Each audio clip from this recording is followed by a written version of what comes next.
Hello प्यारे बच्चों, प्यारे मित्रों, कैसे हैं सब लोग। मेरे हाथ में देखिए आ गई है चौक और ये रही तुम्हारी एनसीईआरटी की पाठ्य पुस्तक, है ना। और अगला जो पॉइंट है हमारा वो आ गया दूरदर्शक, यानी जो दूर की वस्तुओं को दिखाता है। दूरदर्शी बोल देते हैं, दूरदर्शक। ठीक, शुरू करते हैं। एनसीईआरटी के अनुसार जो ये बिंदु है कौन से नंबर का है, देखिए लिख के देता हूं आपको। एनसीईआरटी में ये कहां पर है। एनसीईआरटी में हम लिख रहे हैं इसको 993, है ना। देखिए लिखता हूं इसका नाम और इसका नंबर 993। ठीक, यहां पर हम प्रकाशिक यंत्रों के बारे में पढ़ रहे हैं। ठीक,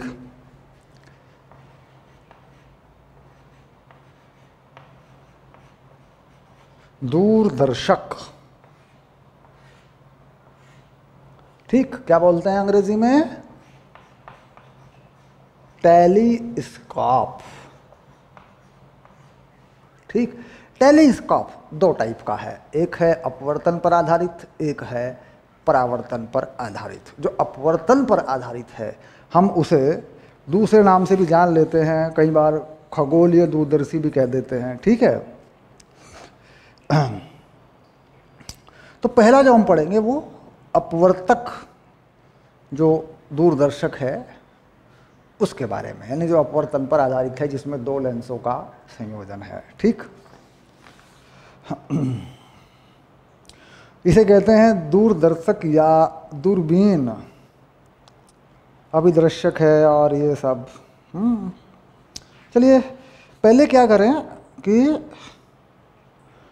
अपवर्ती दूरदर्शक का उपयोग पार्थिव एवं खगोलीय दोनों प्रकार के प्रेक्षणों के लिए किया जाता है। उदाहरण के लिए दूरदर्शक, अभिदर्शक, लेंस, फोकस दूरी सब जो है, ध्यान रहे इसका जो डेरिवेशन है, इसके जो सूत्र का निगमन है, किताब को मैं रख देता हूं क्योंकि हमें दो डेरिवेशन बनाने हैं यहाँ पर। ठीक, दूरदर्शक तो पहले ले रहे हैं अपवर्तक वाला, अपवर्तक।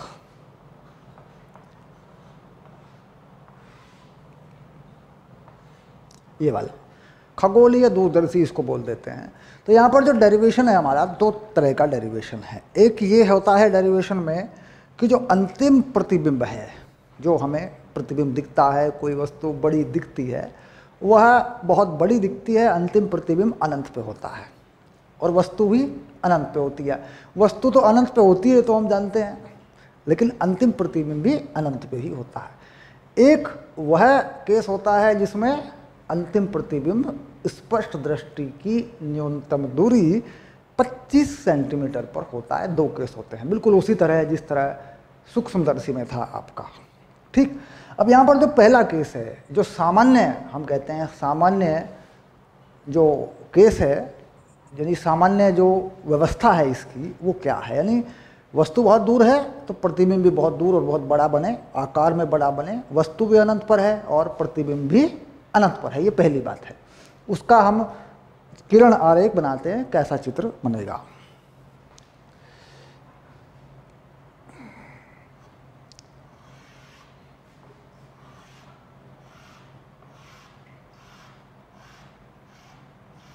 देखिए ये बना दिया मैंने प्रकाशिक अक्ष, और यहाँ पर जो पहला लेंस है वो करेंगे बड़ा लेंस।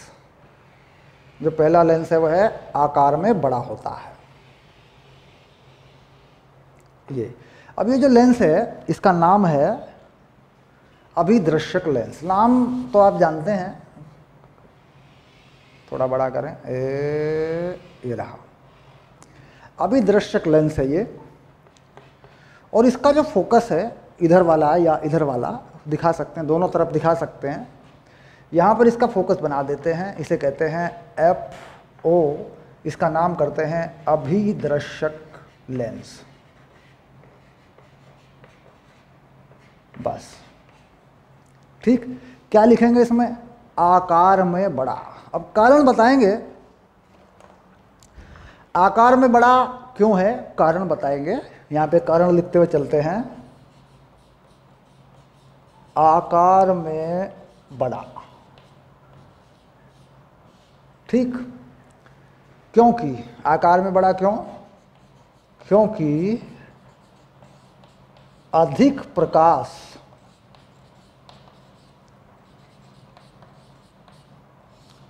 को ग्रहण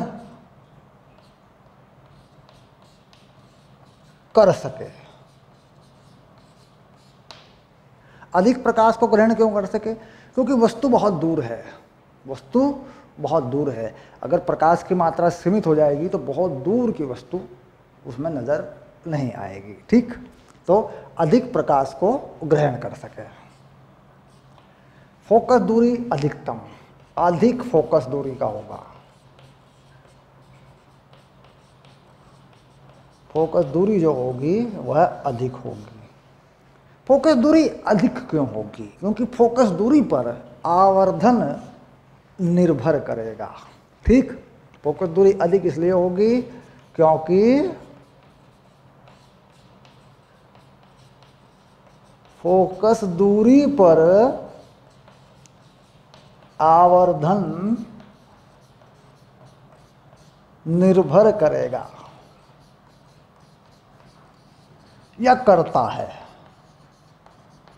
ठीक, फोकस दूरी अधिक है क्योंकि अधिक फोकस दूरी पर अधिक आवर्धन प्राप्त हो जाएगा, तो आवर्धन इस पर निर्भर करेगा, इसलिए फोकस दूरी अधिक हो जाएगी। ठीक, इसके बाद अब हम ये मान लें कि भाई अनंत पर अगर कोई वस्तु है तो उसका प्रतिबिंब फोकस पर बनता है। अगर अनंत पर कोई वस्तु है तो उसका प्रतिबिंब फोकस पर बनता है। तो फोकस पर बनता है तो या तो प्रतिबिंब फोकस पे बना दें, ठीक, कुछ इस तरीके से देखिए, प्रतिबिंब बना देते हैं फोकस पे। ठीक, और दो किरणों को यहाँ ये बना देते हैं प्रकाशिक केंद्र से आते हुए, यहाँ मिला देते हैं, और एक को यहाँ से लाते हुए और इस बिंदु पे मिला देते हैं ऐसे।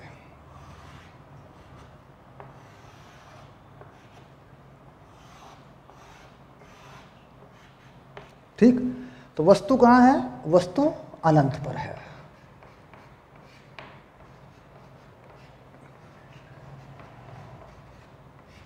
ये हो गया।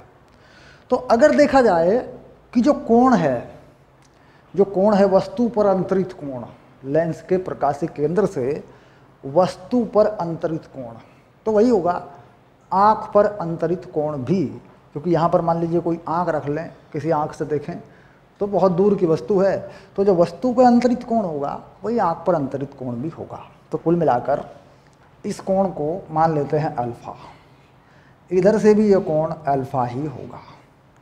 ठीक, अभिदर्शक लेंस के प्रकाशिक केंद्र पर और प्रकाशिक अक्ष के बीच बनने वाला कोण और वस्तु पर अंतरित कोण है अल्फा। ठीक, तो अल्फा क्या हो गया? अल्फा हो गया वस्तु पर अंतरित कोण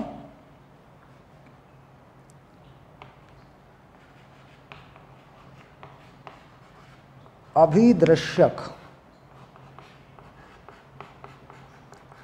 लेंस के प्रकाशिक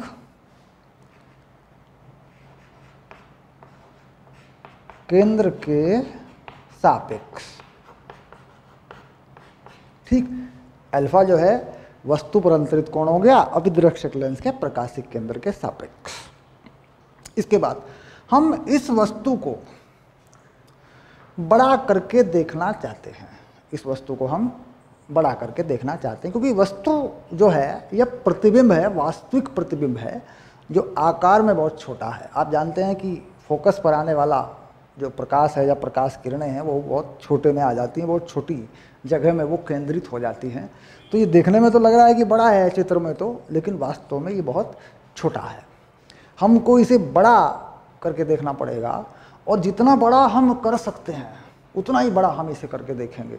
इसका मतलब हमें इसे ऐसी जगह पर रखना पड़ेगा। देखिए ये चीज़ यहाँ से हटा लेता हूँ, इसे आपने नोट कर लिया होगा, इसे हटा देता हूँ मैं, अल्फा के बारे में जानकारी हो गई। तो मुझे इसे ऐसी जगह पर रखना पड़ेगा जहाँ से ये बहुत बड़ा हो जाए, इसका आकार बहुत बड़ा हो जाए, और एक ऐसा लेंस लगाना पड़ेगा यहाँ पे जो इसे बड़ा करके दिखाए। अब यहाँ पर मैं यहीं पर FO जिसे मैंने कहा, इसे मैंने मान लीजिए FO कहा, इसी बिंदु को, यहीं पर मैं दूसरा बिंदु लेता हूं FE, नेत्रिका का प्राथमिक फोकस, और यहां से एक नेत्रिका लगा देता हूं ऐसे, यानी इसमें से मैं इसको देखूंगा, यहां से पीछे आंख लगा लूंगा, देखो यहां आंख लगा ली मैंने,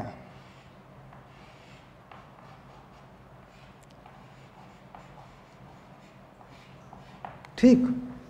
और ये जो दूरी है यहां से लेकर यहां तक की, ये FE यानी फोकस दूरी के बराबर है, नेत्रिका की फोकस दूरी के बराबर है।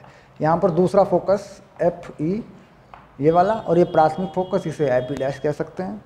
अब मैं इस वस्तु का एक बड़ा जो है, जो कि वस्तु हो गई है अब, क्योंकि ये जो प्रतिबिंब है वो नेत्रिका के लेंस के लिए आभासी वस्तु का काम करेगा, ये आप जानते हैं, हमने अच्छे से पढ़ रखा है।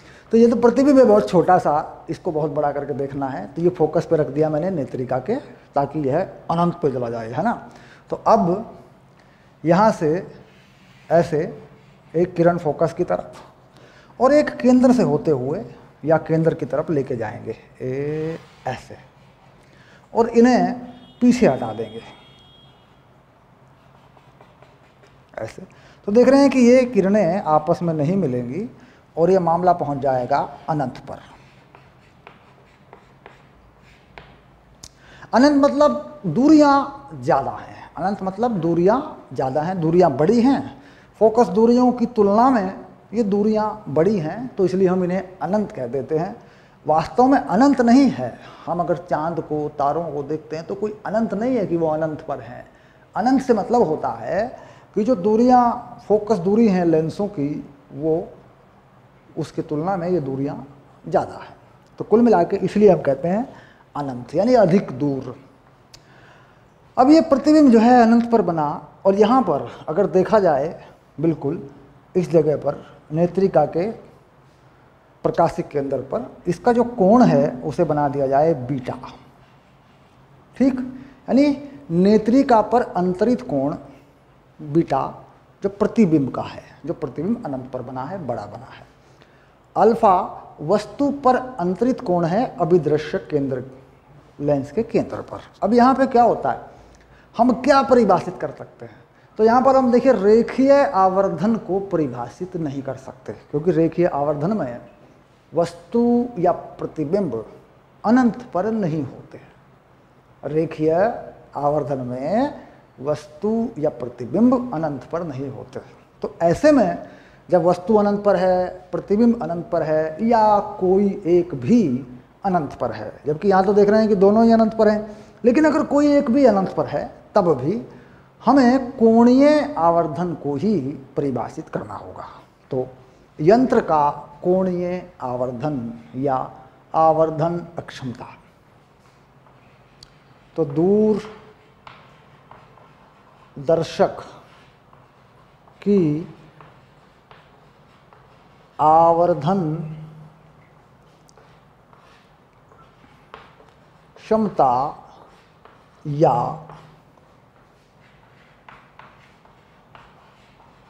कोणीय आवर्धन, दोनों बातें हैं। M ये क्या है, ये है प्रतिबिंब पर अंतरित कोण और बटे वस्तु पर अंतरित कोण। तो वस्तु पर जो अंतरित कोण है वो क्या है, अल्फा। लेकिन इस तरफ से देखें या इस तरफ से देखें वो गणना करने की बात है। देखिए इस तरफ से तो हम देख ही नहीं पाएंगे, लेकिन हम जान रहे हैं कि ये दो कोण शीर्षाभिमुख कोण है, यानी एक दूसरे के उल्टे, वर्टिकली अपोजिट एंगल शीर्षाभिमुख कोण है। तो यहाँ देखा जा सकता है, और इस वस्तु की जो ऊंचाई है जिसे हम वस्तु मान रहे हैं नेत्रिका के लिए, वास्तव में ये प्रतिबिंब है, ये वस्तु का छोटा सा प्रतिबिंब है। इसकी ऊंचाई को मैंने क्या मान लिया, h।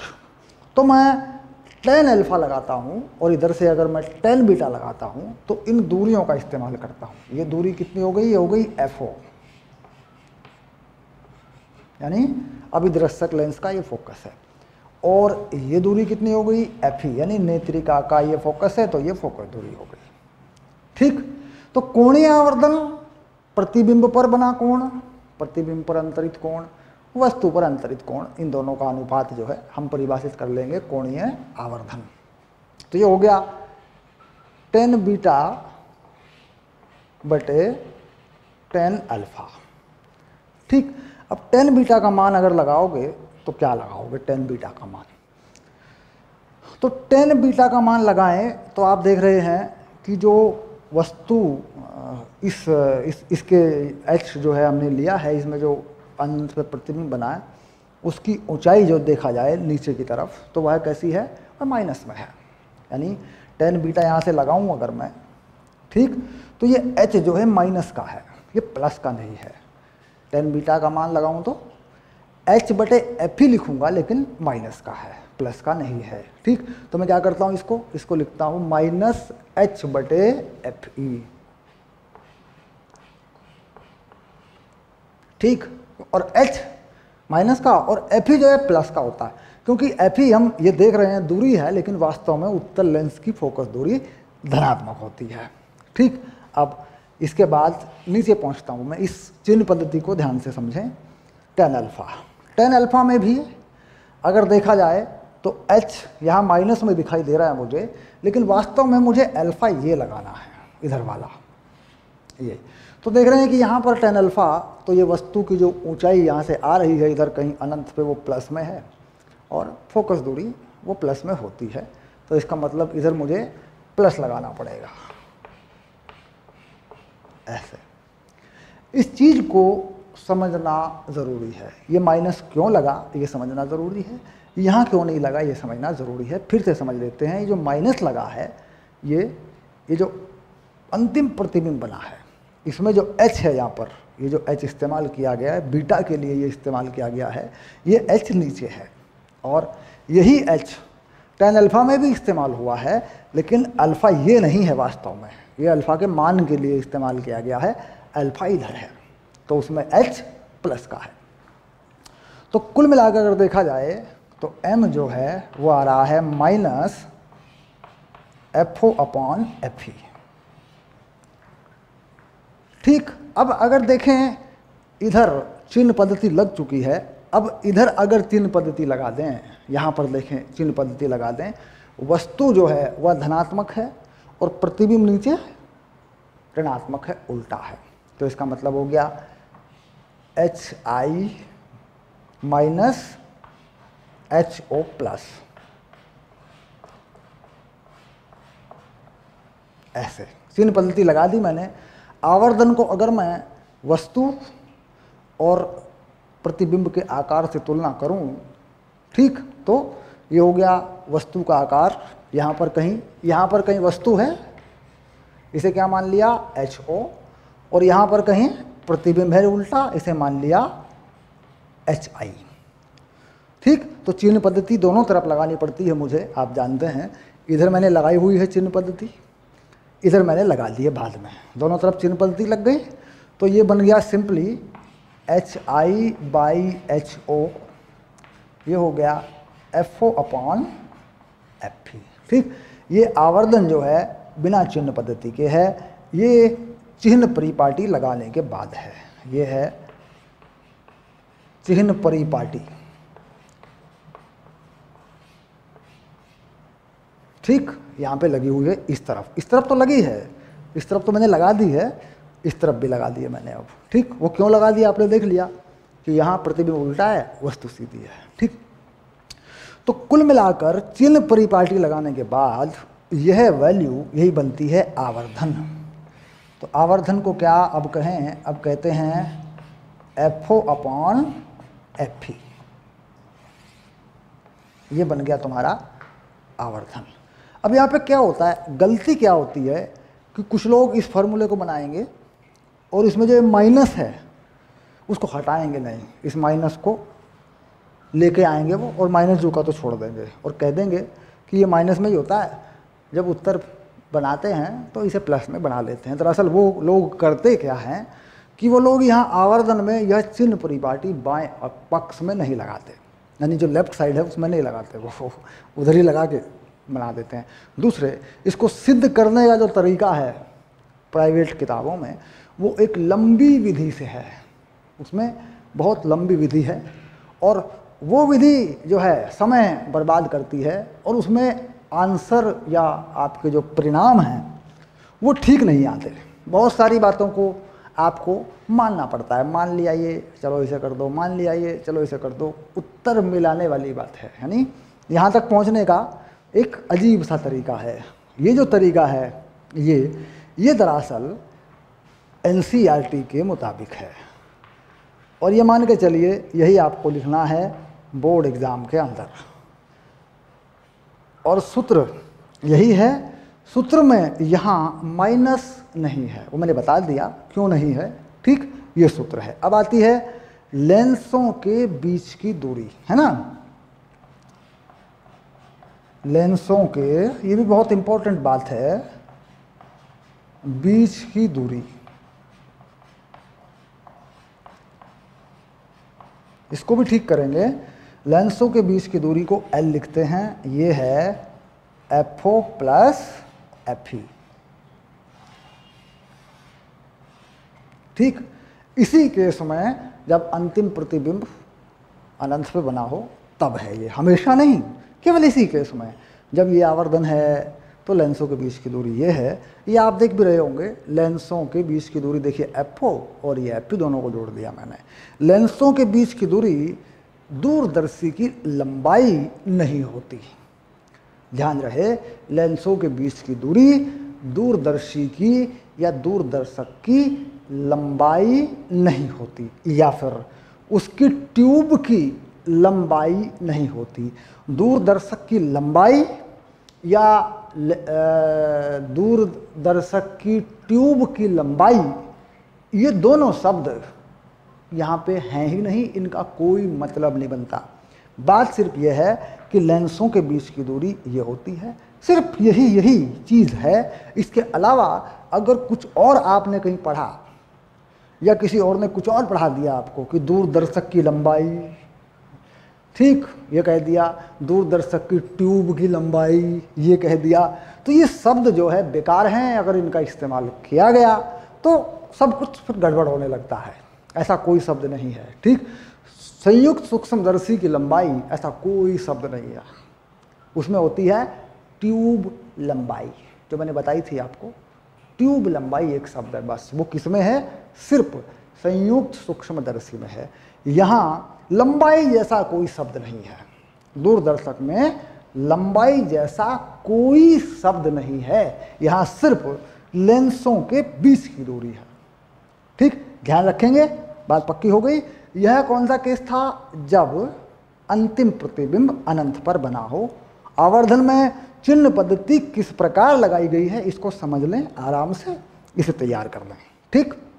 चलिए अब लेंगे इसका दूसरा केस, जब अंतिम प्रतिबिंब स्पष्ट दृष्टि की न्यूनतम दूरी पर बना हो, यानी ये जो केस है हमारा, इसमें अंतिम प्रतिबिंब अनंत पर है, अंतिम प्रतिबिंब अनंत पर है तब है ये, ठीक। तो कहाँ क्या लिखा हुआ है, अंतिम प्रतिबिंब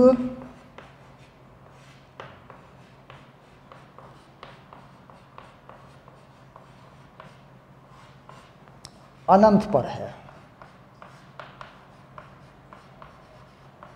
देखिए ये पहली चीज है, इसको समझना है, अंतिम प्रतिबिंब अनंत पर है तब आवर्धन अक्षमता या कोणीय आवर्धन, ठीक, निकला हुआ है।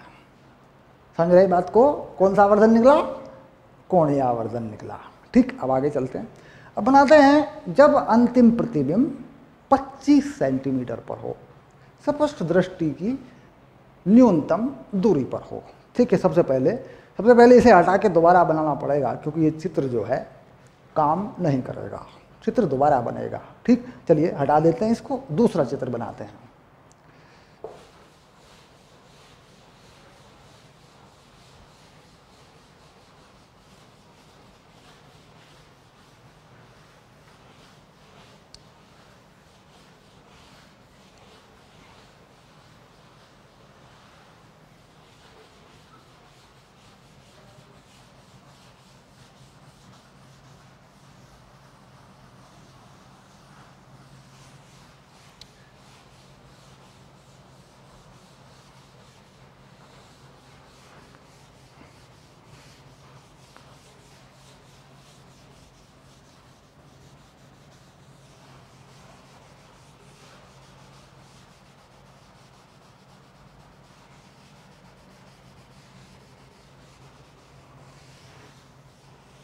चलिए फिर आ गए अंतिम प्रतिबिंब d बराबर 25 सेंटीमीटर पर हो।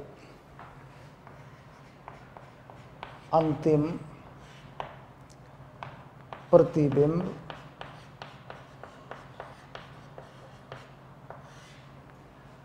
d बराबर 25 सेंटीमीटर पर हो, ऐसी बात है दूसरे वाले केस में। ठीक, तो अंतिम प्रतिबिंब यानी नेत्रिका जो प्रतिबिंब बनाती है वह 25 सेंटीमीटर पर हो, बात बिल्कुल सीधी है। यानी इस बार पहले बनाते हैं प्रकाशिक अक्ष।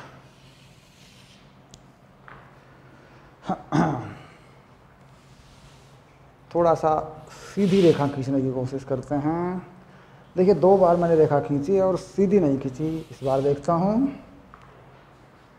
हाँ ओके, चल जाएगा, कोई दिक्कत नहीं है। ठीक है, चलिए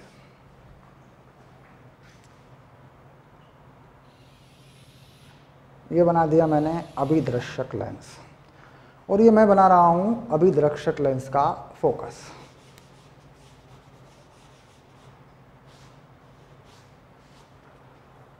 अभिदृश्यक लेंस की आकृति में जो है सही मायने में ऐसे बनाएं, ठीक बनाएं, ताकि वह ठीक दिखाई दे।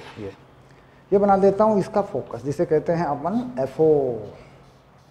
अभिदृश्यक लेंस का ये फोकस हो गया। ठीक, और ये बात भी पक्की है कि भाई यहाँ पहला प्रतिबिंब बना हुआ है।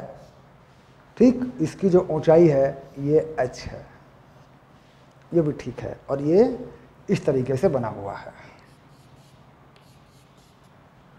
ये एक जो किरण है ये आ रही है प्रकाशिक केंद्र से, और कोई किरण इधर से आ रही है और यूँ घूम के यहाँ मिल रही है ऐसे, और ये वस्तु अनंत पर है।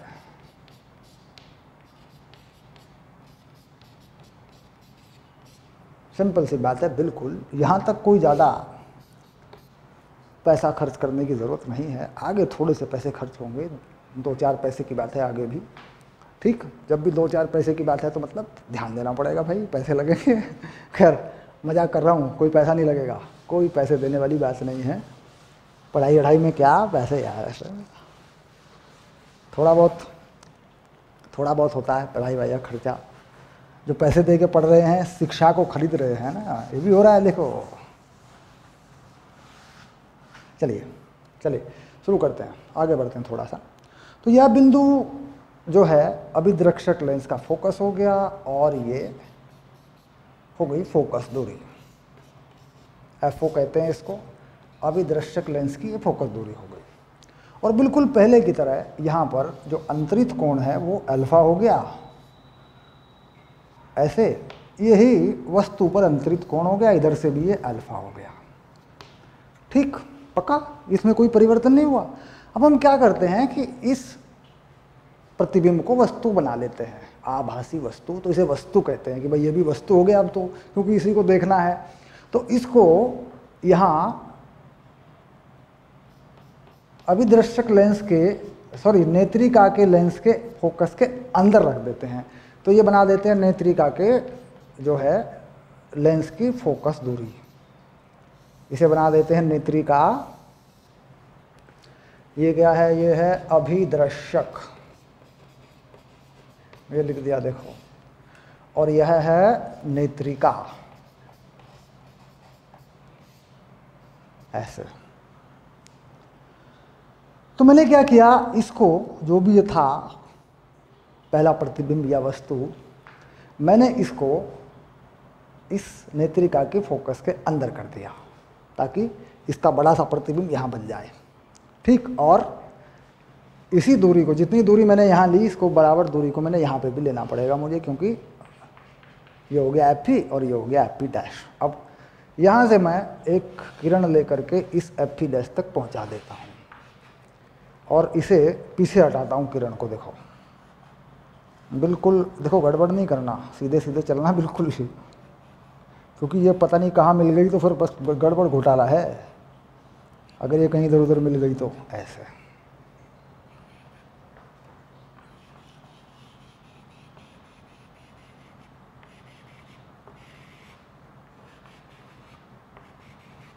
देखो यहाँ मिल रही है ये, ठीक, जो कि गलत है, क्योंकि अंतिम प्रतिबिंब 25 पर होना है। तो 25 नहीं है ये दूरी बहुत, ये जो है ये दूरी होती है 1.5 मीटर के आसपास, देखेंगे हम बाद में, और ये दूरी होती है 5-7, तो ये 25 नहीं है। 25 का मतलब है कि इस वस्तु को हमें अंदर की तरफ ले जाना पड़ेगा, यानी हमें इस फोकस को घटाना पड़ेगा, लेंस को पहले रखना पड़ेगा। हटा देता हूँ, देखिए चित्र को सही करना पड़ेगा, क्योंकि 25 का मतलब पास में ही बने, यहीं बने। तो उसके लिए क्या करते हैं, इस एफ को यहीं रखते हैं और इस लेंस को सरका लेते हैं, इस लेंस को सरका लेते हैं, यहाँ कर लेते हैं पास में, देखो तो यहाँ कर लेते हैं नेत्रिका को ऐसे, ये बन गया एफ। अब इतनी दूरी पर फिर से एफ बना लेते हैं यहाँ पे, ठीक। अब कुछ बात बन जाएगी, देखो ये बन गया फोकस की तरफ जाती हुई लाइन, और इसी को पीछे हटा लेता हूँ थोड़ा सा, कोई खतरा ना हो ऐसे, और इसे भी ऐसे वापस बना लेता हूँ ऐसे, देखो ये आ गया। ये चित्र जो है चल जाएगा लगभग, अगर देखा जाए तो ये चित्र हमारा चल जाएगा ऐसे, यूँ, क्योंकि ये बाहर नहीं गया ज़्यादा, ये चल जाएगा। तो ये बना अंतिम प्रतिबिंब। इसको कहें ए बी, इसको कहें ए डैश बी डैश, ऐसा कह सकते हैं। तो यहाँ अंतिम प्रतिबिंब पर बना कोण ये है बीटा, ऐसे, जो कि पहले था। अभी जो अंतिम प्रतिबिंब है यह नेत्रिका से डी दूरी पर है, ऐसे, ठीक। अब इस डी को चिन्ह पद्धति के अनुसार -d भी लिख सकते हो, क्योंकि देखिए लेंस से इसी तरफ बना तो माइनस में ही होगा, ये प्रतिबिंब भी इधर है, वस्तु भी इधर है। अब फोकस के लगभग आधे से भी कम दूरी पर है, तब जाके 25 पे बना। अगर दूर पहुंचा देंगे तो उधर बन जाएगा, ठीक। तो कुल मिला के चित्र बनाते समय ये ध्यान रखें कि यहाँ ये फोकस नेत्रिका की जो फोकस दूरी है इससे अंदर यहाँ रखें, तब 25 पे बनेगा, ठीक। अब ये आ गया, जो पहला प्रतिबिंब है वो फोकस पर है, ठीक। अब आवर्धन क्षमता या कोणीय आवर्धन हम फिर से परिभाषित कर देते हैं, यानी वही कि अंतिम प्रतिबिंब पर बना कोण और वस्तु पर बना कोण, ठीक। तो कोणीय आवर्धन या आवर्धन क्षमता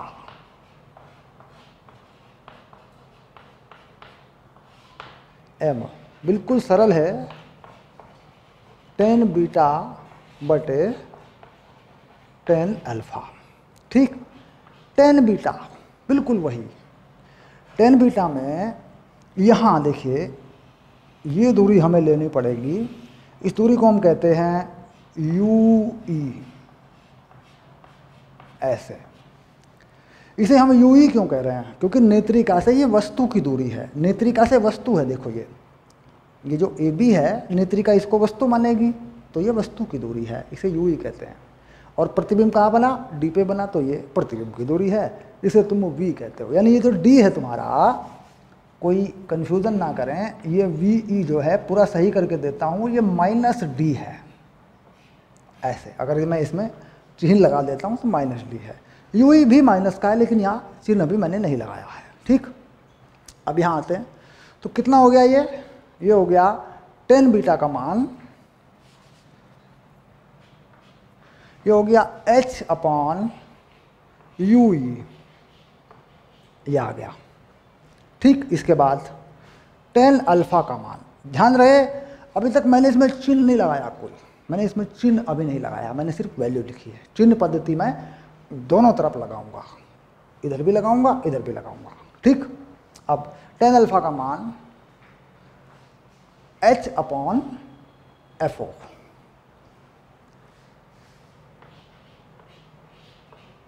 ये आ गया। तो ये देखा जाए तो यह आवर्धन है, कोणीय आवर्धन या आवर्धन क्षमता, ठीक।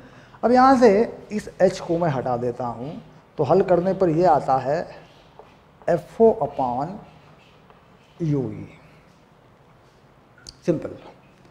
और तो कोई समस्या नहीं है, सीधा आ गया। देखो ये एफ आ गया, यू आ गया, ये आ गया।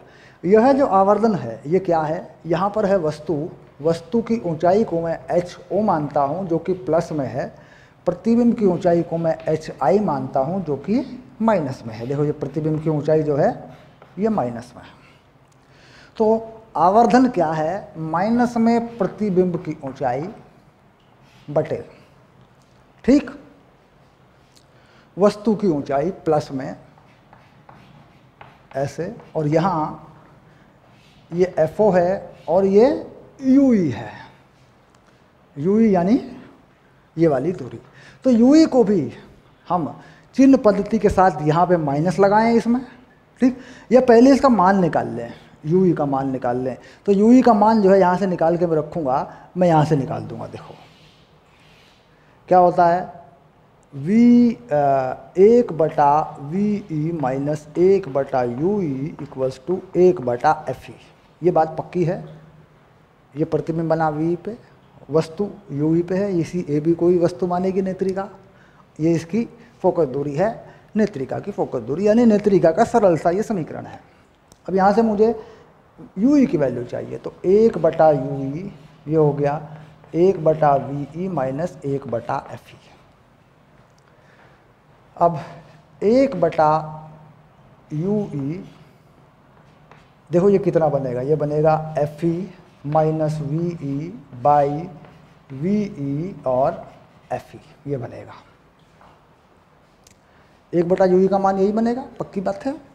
यहाँ लगा दूँ या सीधे बिल्कुल ऐसे ही जो का त्यों लिख दूँ, इसे कुछ भी हल ना करूँ, ऐसे सीधा सीधा यही का यही लिख दूँ यहाँ पे मान, कोई दिक्कत नहीं है, ठीक। तो लिख देता हूँ FO और यहाँ इसके साथ में क्या लिख देता हूँ 1/VE माइनस 1/FE, ये लिख दिया मैंने, बिल्कुल सरल सिंपल सा कर दिया। अब मैं यहाँ इस V की जगह -D लगाऊंगा, क्योंकि मान तो मुझे रखना पड़ेगा, मैं सबका मान रखते चले आ रहा हूँ, तो मान तो मुझे रखना पड़ेगा इसका। अब -HI plus HO equals to FO, और माइनस कॉमन लूँगा बाहर, तो ये बन जाएगा 1/D प्लस 1/FE। अब देखो मैंने क्या किया, मान यहाँ ला के रखा, यानी मैंने V का जो साइन था, जो चिन्ह था, कितना था -D, माइनस 25 सेंटीमीटर पर प्रतिबिंब बनाया। इसमें मैंने बड़ी आसानी से जो है इस V को -D रख दिया, ये -D हो गया, ये माइनस हो गया, माइनस माइनस बाहर आ गया, अंदर प्लस हो गया। अब मैंने इस माइनस को इस माइनस से उड़ा दिया, दोनों तरफ चिन्ह लगा दिए मैंने, दोनों तरफ बता दिया कि भाई वस्तु ऊपर थी तो प्लस में, प्रतिबिंब नीचे है, ठीक, अंतिम प्रतिबिंब नीचे है, वस्तु ऊपर है, तो इस तरफ लगा दिया मैंने, इसको सरल कर दिया। अब यहाँ से मैं क्या करता हूँ कि इस चीज़ को HI/HO को मैं आवर्धन लिखता हूँ, क्योंकि अब ये आवर्धन क्षमता बन गई है, तो मैं इसको आवर्धन या आवर्धन क्षमता जो भी, क्योंकि अब कहने में तो ये आवर्धन है, लेकिन निकली क्या है, आवर्धन क्षमता निकली है, क्योंकि वस्तु अनंत पर है, तो रेखीय आवर्धन तो नहीं है ये, रेखीय आवर्धन नहीं है ये, इसमें नेत्रिका का आवर्धन, ठीक, रेखीय आवर्धन लगता है क्योंकि वस्तु सीमित है, लेकिन कोणीय आवर्धन ही निकाला है हमने कोणों के ही अनुपात देखे हैं, तो कोणीय आवर्धन है, आवर्धन क्षमता है, ठीक। अब चलिए इसको मैं लिख देता हूँ M, यानी HI/HO, और यहाँ पर मैं FO/FE करने की कोशिश करता हूँ, क्योंकि मुझे FO/FE जो है, मेरे पास एक टर्म है जो पहले आई थी, उसके कंपैरिजन में मैं बना लूँ इसको, तो मैं करता हूँ FO/FE, यहाँ पर FE नीचे लाया मैं, तो मैंने ऊपर FE से गुणा कर दिया, FE से गुणा, FE से गुणा, तो ये हो गया 1 प्लस FE/D,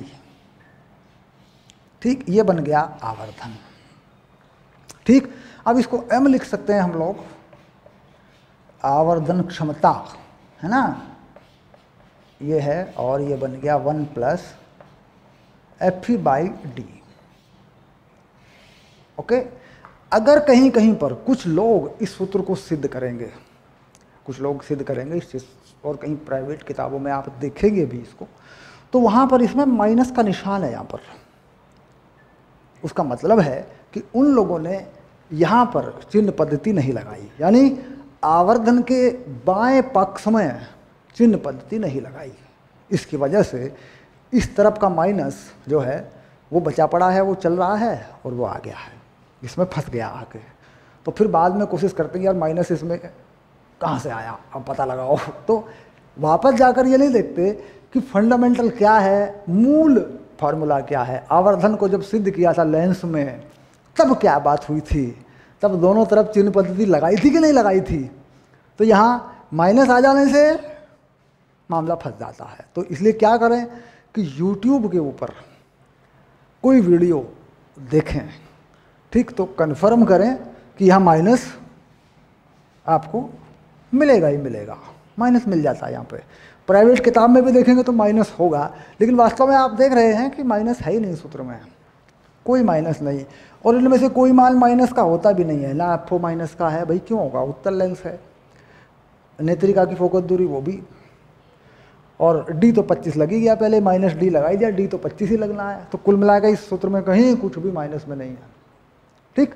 तो ये आवर्धन है, इसका ये सूत्र है, इसमें माइनस नहीं है। ओके, अब देखते हैं इसमें लेंसों के बीच की दूरी इसमें कितनी है। अब देखते हैं यहाँ पे लेंसों के बीच की दूरी, लेंसों के, जो कि एक बहुत ही महत्वपूर्ण बात है, लेंसों के बीच की दूरी बहुत ही महत्वपूर्ण बात है, कभी नहीं छोड़ना इसको, इसको पक्का याद करना। देखो कितनी है, यहाँ से यहाँ तक की दूरी है ये वाली, ये है FO और ये है UE, ठीक। तो ये हो गया FO plus mode of UE, ध्यान रहे मोड ऑफ UE का केवल मैग्नीट्यूड, यहाँ पर UE का चिन्ह नहीं लगाना, ठीक, उसको प्लस में ही लिखना है क्योंकि दूरी निकालनी है। मान लीजिए आपने FO में से UE घटा दिया तो उल्टा हो जाएगा। आपको FO में जो कि धनात्मक होती है फोकस दूरी, UE की भी धनात्मक वैल्यू ही यहाँ पर लगानी है। तो ये है लेंसों के बीच की दूरी। फिर कहता हूँ लंबाई जैसा कोई शब्द नहीं है, दूरदर्शी की लंबाई, उसकी ट्यूब की लंबाई, ऐसा कुछ भी नहीं है, सिर्फ लेंसों के बीच की दूरी ही एक शब्द है, ठीक। सूक्ष्मदर्शी में एक शब्द था ट्यूब लंबाई, वो अलग है, उसको भी जाकर देखें क्या होता है। खैर, ये सूत्र हमने बना लिया जब अंतिम प्रतिबिंब 25 सेंटीमीटर की दूरी पर हो। दोनों सूत्रों का निगमन करें, याद करें बोर्ड परीक्षाओं के लिए और इन्हें समझें, ठीक, और क्लियर ज़रूर करें क्योंकि जब आंकिक प्रश्न करोगे तो यहाँ चित्रों में कुछ देखा, सूत्रों में कुछ देखा, कुछ प्लस माइनस का घपला हो गया, खिचड़ी पक गई तो उत्तर नहीं मिलते। मान लीजिए कि गलत थ्योरी की वजह से, आप ये मान के चलिए गलत थ्योरी की वजह से सूक्ष्मदर्शी पर और दूरदर्शी पर बनने वाले सवाल 90% से अधिक बच्चों के हो ही नहीं पाते। मैं पिछले 18 सालों से देख रहा हूँ, हो ही नहीं पाते, बच्चे फंसे रहते हैं, सर कहाँ प्लस लगाऊं, कहाँ माइनस लगाऊं, कुछ करूं। तो ठीक से ही डेरिवेशन को पक्का करें, ठीक से समझें, सूत्रों को फाइनल करें और इन्हें लगा कर देखें, इन्हें लगाएं। अभी अपना NCERT का हल करेंगे अपन लोग, तो लगा धड़ाधड़ हम इन सूत्रों को लगाएंगे, फटाफट हम इनसे अपने सवाल कर लेंगे, हमारे सारे आंसर एकदम फिट फॉर्म मिलेंगे। लेकिन अगर हम यहाँ चिन्ह बदल देंगे, यहाँ माइनस माइनस कुछ उल्टा पुल्टा कर देंगे तो सब गड़बड़ हो जाएगा। इसलिए प्राइवेट किताब से डेरिवेशन ना करें और ना ही बोर्ड में लिखें। किसी प्राइवेट किताब का कोई डेरिवेशन बोर्ड में बिल्कुल भी नहीं लिखना है। NCERT लागू हो गई है, पाठ्यक्रम लग गया है, तो ध्यान रहे NCERT से बनाएं, अपना उससे याद करें। मानता हूँ कि NCERT में कुछ मुश्किलें हैं, भाषा मुश्किल है, लेकिन इतना मुश्किल थोड़ी है कि पढ़ नहीं सकते हैं। NCERT से तैयार करें, ठीक है। ओके, चलिए बात पूरी हुई, दूरदर्शक का सूत्र बन गए, दोनों सूत्र बन गए। अब मिलते हैं अगली क्लास में। अब करेंगे परावर्तक दूरदर्शी या परावर्तक दूरदर्शक, ठीक। चलिए देखते हैं। ओके।